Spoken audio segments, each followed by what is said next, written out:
what was working then, what's working now. Honestly, the basics haven't really changed. I get asked this question a lot, and basically, we're still sending mail. We're still doing the fundamentals. We've added in, some cold calling and some extra follow up, and probably much stronger follow up system on people who do call in and may not be interested today. But now we have like a really good, robust system on the back end. Whereas back in 2015, it was like, oh, you're not interested, next. We just kind of burning through leads and had no idea what I was doing, of course. But the fundamentals really haven't changed all that much. I mean, driving for dollars still works.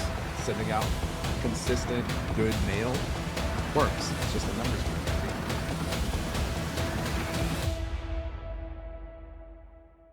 Hello, great state of Arizona and the Western Seaboard. This is Marcus Maloney and Mike Del Preet with the ASRIA Show. And today we have Anson Young, who hails out of Denver, Colorado. And we're going to be talking about lead gen and the process of lead generation. So, Mike, how are you doing today? Wonderful, man. Very All excited to right. be here. Yeah, sounds like it. Sounds like you're really Yeah. excited. I really am, man. I really am. Anson, man, how are you doing today, I'm sir? good, Marcus. How are you? Great. So you guys, just to let you guys know, Anson, he is an author with Bigger Pockets. He wrote the book on, Finding and funding great deals. You said there I you should go. look this up. So I'm gonna Yep. Finding and funding great deals. So that's what we're going to be talking about today. So Anson, man, before we get started, man, give us just a brief background about who you are, how you got started. Sure. Yeah. So when I got started, I have this origin story where I got laid off in IT. Really didn't enjoy being laid off and having someone else control my destiny in that way. So since I was laid off, my wife and I decided we were going to move down to Phoenix. That's where my brother was living at the time. They just had their first baby. So we figured, hey, you know, what better time than now to go be closer to family and experience that?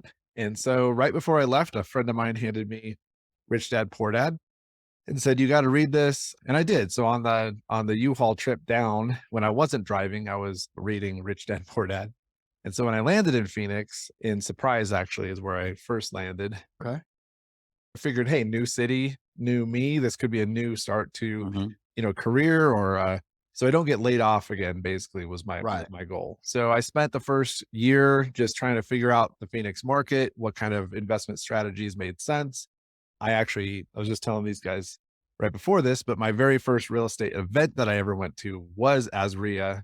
I believe it was Awesome. on the east side somewhere. Great. Memory's bad. This was like 2005, so it feels like forever ago. But that was my very first real estate event, Awesome, and there man. was a couple other events in town as well. But I really dug in and started coming every month. I was networking with anybody I can find, and finally got a hold of my first deal, which ended up to be a live-in flip in Glendale. Stayed there for a year, sold it, moved back to Denver at the beginning of 2006. And so since then, I've got my license. I've been wholesaling, fix and flipping, and most recently in the last 18 months, been working on BRRRR properties out of state as well. Okay. So it's kind of a fast forward at the end there, but that's my Yep. Yep. that's my origin story. Okay. So let's talk about, finding deals, especially in this market. What do you see as the difference between finding deals, let's just say in 2015, 16, 17 versus, in today's market now? What kind of strategies were you using then? Let's start there. What were some of the strategies that you were using then? So in 2015, I had just started making the switch to, for a long time, we bought REO properties back, real estate owned, bank owned foreclosures straight off of MLS. And had a really good Mhm. MLS system down. And then we had a good short sale system right after that. When REO started drying up, we started going after short sales on market still. And in 2015 is when I really realized that it wasn't sustainable. Short sales have gone away. Basically, finding on market deals was tough. And so I started dipping my toes into marketing directly to sellers in 2015. And really just started driving for dollars and sending out letters basically. Okay. Yellow letters actually probably. Gotcha. Back then they actually worked. So Right. Right. So yeah, so that's what I was doing in 2015 was making that shift from on market to now off market. Okay. Big difference now, huh? Yeah, I mean, you mean between then and now? Yeah, man. Or I mean, just well, the question I wanted to ask actually, I'll jump real quick because Mark said a good question. Said, what was working then versus now, Mhm. and then even what's the difference from marketing in Denver to out of state, Yes, great question. So the right? first one, what was working then, what's working now? Honestly, the basics haven't really changed. I get asked this question a lot, and basically, we're still sending mail. Hmm. We're still doing the fundamentals. We've added in, some cold calling and some extra follow up, and probably much stronger follow up system on people who do call in and may not be interested today, but now we have like a really good robust system on the back end. Whereas back in 2015, it was like, oh, you're not interested, next, and just kind of burning through leads and had no Mm. idea what I was doing, of course. But the fundamentals really haven't changed all that much. I mean, driving for dollars still works. Sending out consistent, good mail works. It's just a numbers game at the end of the day. What does that mean though? Consistent good Yeah, mail. good mail. So, you know, for me, my philosophy is I try to do things a little bit more handcrafted and Okay. you know, higher quality. And so I'm not sending out a ton of postcards. I'm not trying to do the bottom of the barrel, cheapest marketing. I'm really trying to stand out inside of people's mailboxes to the point where I'm pretty sure I have 100% open rate. Not like you could track that, but people are opening what I have because it doesn't look like anything else in their mailbox, which is a good way to stand out inside of the Hmm. noisy world of marketing. And then, really good quality message and call to action inside of there. And then the next piece that we send them isn't just a cookie cutter of the one that we sent before. It's a system that builds on each other in a sequence. And so the consistency part is my philosophy is like, if I'm going to mail to a list, I'm either going to mail it for 8 months consistently and then kind of evaluate what's going on, or I'm just not going to mail them at all. I can't do this one and done, Okay. 1 month systems. I've tried it before. It doesn't work. I've talked to a lot of investors who are like, I mailed out like 500 letters and nothing happened. So I'm going to quit and go do this thing. Well, Hmm. no, like you need to consistently hit those lists to get really results that you can track, results that you can really, bank on. Of course, there are times when 2 or 3 months in, it might just be a dead list or it might be bad data. So we've Okay. we've had some lists that have had bad data. We really didn't find out till 2 or 3 months in. We pulled the cord on those. We're not going to just, do it just for the sake of it. But if you have a good list with a good message and a good mailing piece, mailing a consistency is the key. Okay. So if I'm following, so the mailer looks different first and foremost. Mhm. Good messaging, good call to action, consistent for 8 months. This is kind of the formula. And on the are when it looks different, is it the different every month, or are you branding the same every month? Both. So Okay. the branding is consistent. I always send out branded mailers. I don't want anonymous, Joe Hmm. buys houses out of the back of his van or something. So it has, a Mhm. corporate address, has a web address, and then every month it's not the same exact piece. It's going to be changed up to whether it's a nicer postcard, and then the next month it's a letter in an envelope. The next month it might be a professional letter. So changing it up kind of it just hits the right people at the right time. They may not have responded to, a handwritten piece, but 2 months later, when they get the professional letter, maybe that piques their interest. And so, we're just trying to hit the right people at the right time. And to your second question before, like, I don't want to forget it because mailing Yeah. in state versus out of state, we're in a high cost of living, high competition area here in Denver with super low inventory. Median home price is about 650K. Mailing here is pretty tough. Everybody Yeah. who has any equity is getting easily uh 15 to 20 pieces of mail a week on their property. So Okay. so they're getting inundated. So it's hard to stand out in that environment. Going out of state into lower cost of living markets that are maybe a little bit smaller geographically and population size, the amount that we can compete in those states is night and day difference versus Denver. So we can actually find an extremely consistent deal flow in those other markets versus Denver, where it's a lot harder to compete in a much more uphill battle. So, but that was a great question. Okay. So your end goal, Anson, is to acquire these properties for BRRRR opportunities, correct? Yeah, out of state, our goal is really top down. It's lead gen first, and then multiple ways to monetize those leads and help those homeowners. So, whether that's if it makes more sense as a wholesale, we'll wholesale it. Fix and flip, we'll fix and flip it. If it's a retail lead, they want full price for their home. We have a way to do that as well with a agent on our team on the ground. And then, but the ultimate goal is to pick the best ones for BRRRR. Absolutely. Okay. Okay. So some of those submarkets, so you're in Denver, what are some of the submarkets that you're currently working? So we're in 2 markets in Ohio. We're also Which in ones? Nebraska as well. Which one's in Ohio? We're in Columbus and Cincinnati. Okay, cool. I'm in Columbus and Cleveland. Ah, there you go. So we got some synergy there Yeah, on the Columbus side. Let's see what we can do. absolutely. Okay. Columbus is a really cool town. I like it a lot. Okay. So the lead gen, kind of what's because I know a lot of people say, hey, you know what? Yeah, direct mail was hot, in 2014, 15, 12, things like that. And everybody shifted to cold calling. What are you seeing as far as direct mail? Are you starting to see more opportunities in direct mail than you were, let's just say 3 or 4 years ago? I'd say it's probably about the same. I mean, as long as you have a decent list and you're consistent with it. Or I mean, I could probably pull KPIs from 6 years ago. I don't know if I was tracking Mhm. then, but some old Podio system that's like that I Yeah. abandoned. But I would assume that they're pretty similar or close. Like I found that every shiny object that I chase, when I go back to just mailing consistently, I have more consistent numbers. And we do cold call as well. We'll cold call like the same list Mhm. just to hit them kind of maybe twice in a month. But mail's always just push a couple buttons, it goes out consistently, calls come in, then that's always nice. So Okay. yeah. So well, tell us about cold calling. So is that something you're consistently doing as well as cold calling right now? Yeah, for sure. We'll cold call basically all of our lists every month or 2.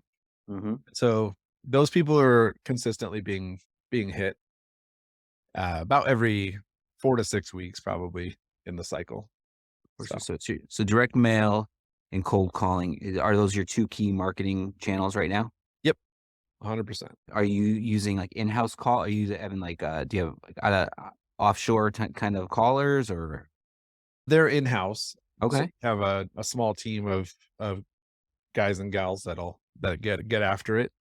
So we've I feel like that was a lot of growing pains, was trying to find Mhm. just the right calling system and the right people. We did offshore, we did, kind of a real estate geared calling center. Mhm. We've kind of tried it all, but we found by just training from the ground up, 4 to 5 people, it's Mhm. been a lot more consistent and a lot better overall. We can control the quality of those callers and the calls and everything that's happening versus it felt like when it was overseas or outsourced, man, it was just like maybe a manager would hit you up every day or 2 Yeah. and have, you know, you're basically like chasing down the fires at that point. It Gotcha. felt like to me. I maybe someone else has found a great system. I don't know, but Okay.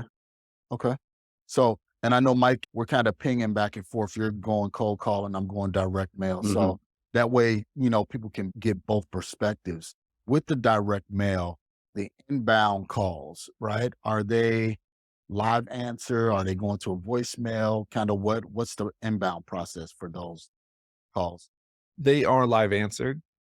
Okay. Uh, since there's not since direct mail response rates are low, there's not a million calls coming in every day. There's a manageable amount for 2 acquisitions people to handle. And if they can't pick up for some reason, we've tried a backup kind of outsourced system to pick up any missed calls, but we found if we can get back to those people within 3 to 5 minutes on a voicemail, that it's it's pretty dang close numbers wise to Okay. kind of picking up the ball and running with it. But live answer is always preferred. So Okay, gotcha, gotcha. I love it, man. So it's like marketing is the most important thing I feel like in our business, right? So the lead generation, and we just did another podcast, but all the podcasts we're doing, all the investors we always talk about, it's the same thing you're saying, man. It's consistency and speed, right? yes. And yeah, it seems like that's very important. Yeah, I just wanted to point that out, man. Yeah, no, I consider myself just a marketer or a lead generator, Hmm. and then what we do with those leads just happens to be real estate. I mean, There you go. Yep, yeah. yep, absolutely. So, Anson, take us through the process, man. So, you're in Denver. Well, I'm assuming you have limited knowledge about Cincinnati and Columbus. What's one of the processes that somebody should go through when they're deciding, on that virtual market? Yeah, market analysis, that could be its own thing, right? Yep. It's like, why did Mike choose Cleveland and we didn't? Yeah. It's like Right. Hmm. there's a million data points in there, and it really matters what's most important to you and your business. I found that really good growth markets, that they have decent population growth, they have decent job growth. There's multiple job centers inside the city. So we're not going to, all the other metrics could be good. And then we go into a town where Walmart's the only employer or the biggest Hmm. employer. Walmart could go away for some reason. Who knows? Right. Even military bases are not off the table because there have been some that have closed in the Hmm. South. And Hmm. if your entire portfolio was military families, you're kind of screwed, I guess. But True. so we want to see like two or three really good job centers, really good hospital or healthcare complex. And maybe it's a silicon chip factory and an auto factory or something like that. So if one goes away, we at least have some redundancy there. So obviously the other metrics have to be price to rent ratios, if we can actually buy the properties, Okay. get the numbers where we need them to be in that market. So if we're seeing rent at a certain amount and then purchase price at a certain amount that makes sense, then we're good to go. Now, can we go buy properties at that price? The data only tells you so much, but those are some of the things that are really important to us. Growth, I think, is a big one. We don't want to go into any city or area that's dying out where they have a negative population growth. People are all moving away. We want a lot of things that'll bring people in. And then that way there's good tenants who are there, whether they're with us for a year or 10 years, it doesn't matter, but they're there for a reason. They have a nice house to live in while they're there. And there's enough of them coming in so that pretty much never have to worry about it. So those are some of the metrics that we look at. All right, perfect. So you guys listening, you need to write those metrics down when you're looking to do some lead gen and other markets outside of Phoenix Metro. That way you can find these deals, just like Mike is doing, Anson is doing, and myself. Absolutely. So so now we talked a lot about, is there anything else that you feel we should know or our listeners should know about marketing? Like, because if we're going finding, funding great deals, like around the finding, what are some like major tips that you'd share with somebody? Yeah, I mean, for us, direct to seller marketing, networking, and referrals from, other professionals are where we get, pretty much 98% of all of our deals.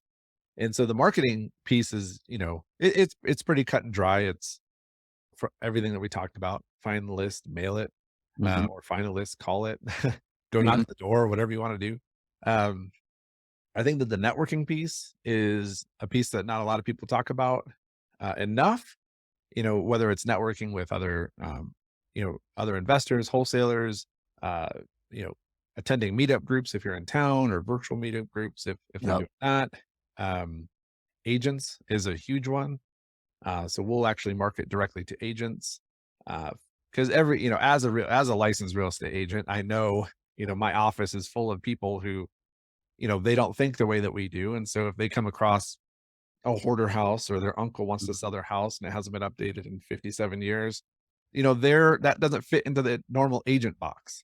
And Yeah. so they need an outlet to, to be the hero. So we let them stand up and be the hero and save the day with their client. And we're just the ones who are purchasing it, and they get to keep all the commission and all that stuff. So incentivizing agents and having kind of a team of agents that are looking for these pocket listings, or sometimes they get off market deals as well. We can't be in every nook and cranny in a market, but Yep. we can have a little team of agents who are also looking for us, and know that if they bring us something, that they're going to get well compensated for it. And so that's their incentive to create a win-win scenario. And so those are the two kind of biggest things that that we're doing to find deals. Okay. Love it. So direct to owner and networking. Yeah. Yep. Love it. Absolutely. So what about the BRRRR model, Anson? Are you holding on to these properties in Columbus and Cincinnati? Kind of walk us through that process because again, you haven't been there. Who do you have managing these properties? Kind of walk us through that because I know a lot of people now, they may not focus on wholesaling, but they still got to try and find deals. And that's the issue nowadays is, hey, how can I find a deal? And then what am I going to do once I get it, for the people that want to hold on to them. So kind of walk us through that process. Yeah, like the wise Tarl Yarber says, it's a burr is just a flip that you keep. And so you have to have all the processes in place for a flip, analyzing the rehab, having contractors, managing those contractors, kind of babysitting adults really, but Hmm. making sure that everything's getting done on time, on task. So project management skills inside of there. And then obviously the financing piece is a big one too. Of a wholesaler doesn't have to worry about financing for the most part, so they don't worry about it. Like I talk to wholesalers all the time, and they're just like, I don't know, like I'm not bankable. I don't care. Hmm. I'm just assigning these things. Who cares? but Right. but a fix and flipper can go find hard money. That's pretty easy to qualify for. But if you're keeping the properties, you have to be somewhat bankable, I guess. So there's a lot of moving pieces there. And having good people and a good team on the ground is instrumental. I mean, I'm sure Mike is the same exact thing where I have no interest in hopping on an emergency flight to go solve problems in that market. That's only, so sustainable, right? I have business here, I have family Right. here. I can't be spending weeks at a time away. And so having the right people in place is key. And if you have the wrong people, you'll have a very painful time. We've all talked to investors who have done out of state things and their property management sucks, or their property management screwed them, or their agent hasn't been great, or contractors is always a pain point for investors. And so really vetting and having, we try to get referrals for every single specialty that we have, whether that's through our agent, through our property manager. Our property management comes from referrals from other investors. So that's where networking really kicks in, whether it's through Facebook groups, Bigger Pockets. If you are so inclined to fly there and attend some meetups, really those referrals and are key. And those are referrals that people are happy to give away, right? I won't be my private lender, but I'll tell you if my property manager is awesome, you know, Yep. like Uh-huh. that doesn't lose me any money. That actually just helps my property manager and helps them be more successful. And so there's a lot of things in there that you can get referrals for to try to find the best people. People are people. You find the best people. Some of them will still fail you, unfortunately. But just having a good corral of, we don't have just one general contractor. We're talking to three at a time. Because if one fails, at least we've gone through the preliminary process of talking to two others. Right. And so that was a lesson I learned in Denver, where every time I thought I had the best guy for tile or whatever, it was like, that guy was rock solid until he wasn't. And then Yeah. I left scrambling. So I should always be talking to multiple trades or multiple people inside of each one of those categories. And so, management is always with property management. I don't have any interest in self-managing, pretty much anything. I'd probably be terrible at it. So I'm going to outsource that every time. When we're talking about the burr, like someone newer to it, because there's a lot of variables, Yes. right? I mean, what are some things that they just have to know or understand before you even try a burr? Because it's popular, right? It's easy to get caught on to the hype. So, what are some tips on the burrs? Yeah. I mean, again, having any kind of flipping skills helps. Analyzing rehabs, knowing those rehab costs going in, knowing your valuation. So knowing what the property's worth in order to even do the formula on that bird, you have to know all of the variables of that equation. You have to know, what it's going to cost to fix it up. What are the holding costs going to be? How much money do you have into the deal? And then what it's going to be worth at the end when you go and try to refinance. Obviously, you don't have a crystal ball and can't see the appraisal at the end, but you need to know, at least if you're in the ballpark, and if you're relying on that cash back out of the deal, you need to know your numbers really well. BRRRRs are tough because you have to be a really good deal finder and Mhm. find deals that are discounted enough to make a BRRRR work. If a lender is doing a 75% cash out refinance and you're hoping to get cash out of that deal, you better be you better be under that 75% Yep. if you want your cash back out. So you really have to know kind of a lot of different things. It's definitely not an easy tactic to jump into, but there are good books and resources out there, a lot of local RIAs and clubs and meetups as well of other investors who are making it work and doing it. So yeah, it's a lot of moving pieces, but once you've mastered chunks of it, and in another piece, definitely talk to a lender or BRRRR lender.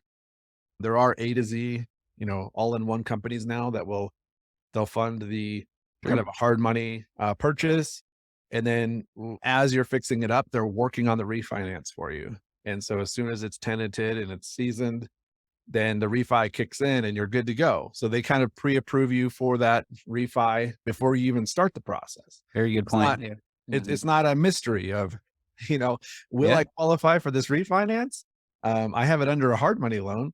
There are people who have been caught out like that too, where they didn't check on the back end financing to make Yeah. sure it's all going to work out for It's them. it could be very risky and sometimes the marketing of it or, is, getting all your money back. Like, so, how often have you had to leave money in a deal? I don't know. Yeah, no, it happens. I mean, Yeah. here and there, Not for a bad thing, but like, yeah. Yep. Yeah, I mean, yeah, it's not a terrible thing. It just depends on your business model. Like, yep. if 5, 10, $20,000 here or there doesn't Mm. matter, then it doesn't matter. But if you need all that money back in order to go do your next one, then it definitely matters. If you're doing your first one and you're trying to do your second one, you need every dollar of that. Mhm. So True. So True. so when we say, on your book, so finding funding great deals. So is the BRRRR the funding method that you talk about in the book, or what are some when you talk about funding, what do you usually cover? well, this is a little bit pre-BRRRR. It was published in 2017, so Okay, I don't even think BRRRR was a term that feels. got it. Yeah. But I have 10 different ways of funding in there, from raising private money to hard Mhm. money loans, creative financing. It touches on a little bit because creative financing could, of course, take up a whole book. Yeah. Yeah. So, but yeah, it talks about 10 different kinds, from, whether you're a house hacker and you're doing your FHA loan, all the conventional types of financing, all the way through, raising private money and going that route as well. So, some of it might touch on cash out refinancing, but again, that wasn't like a huge method that everybody was hot Mhm. on. Okay. Perfect. Perfect. Well, Anson, man, thank you so much. Tell us how we can find you, how we can get in contact with you and get the book. Absolutely. So yeah, if you want to go to Bigger Pockets, you can search me up in my profiles there, connect with me there, send me a message. If you want the book, there's the bookstore on Bigger Pockets or through Amazon. If you want to follow me on Instagram at Young Anson. And so yeah, that's how you can find me. I gotta Okay. make sure I'm following you. In Columbus, what are you doing in Columbus now? I mean, we're doing wholesaling Also, and BRRRR. Those are kind of our two big things there. and then how I know Marcus went towards the wrap up, but so Uh-huh. how does the interest rates, man? So how'd that affect? Like, how are you transitioning over the big change over the last 6 months? Yeah. Yeah, I mean, we've just dug in and tried to make the deals the best that we can. Mhm. Some of our wholesaling is just putting some of that money back into our BRRRR deals to kind of make them work, and Okay. we'll refinance out some of that money, but not all of it. So it definitely has affected it. We're just trying to roll with the punches. We can still underwrite deals. We're also working on. We do it here in Denver, but we're working on maximizing all of our cash flows. And so if a long term rental could be used better as a midterm rental or Okay. as a room by room rental. Room by room really is like high cost of living areas, but midterm or short term, then we're heavily looking at everything to maximize that cash flow. If we can do 50% more on a midterm rental and all we have to do is furnish it, there's a little bit more moving pieces there, but we're maximizing cash flow will beat out higher interest rates every time. So Love it, man. Great. Very wide scope of knowledge you got there, man. It's very impressive. all thanks. I appreciate that. Absolutely. Absolutely. So guys, if you want to reach out to Anson, again, you can find him on Instagram. You can find him on Bigger Pockets. Anson, thank you so much for Yeah, man. being here with us. We're definitely going to have you on so we can dig a little bit deeper into some of these strategies for finding deals, because it's definitely needed in this market, because that's one of the things that people are looking for, is trying to find the deals and trying to find a way to fund them Yeah. now. So, Absolutely. Love it. with that being said, guys, thank you so much. Rhea, you definitely know what to do. Get out there, take massive action. Remember, go to our calendar at asria.org/calendar to find out all of our amazing events for each month. And then don't forget to join us for our monthly meeting. We have 200 to 300 investors there at the monthly meeting, and you need to be in the place. If you need money, it's there. If you need deals, it's there. If you need insurance, it's there. Whatever you need, it's absolutely there. So we would love to see you, and we would love to have you. Thank you so much, Anson. Thank Yep, you, thank Mike. you. Thank you guys. Thanks for listening to the Asria Show with your hosts, Marcus Maloney and Mike Delprete. We hope you enjoyed this episode.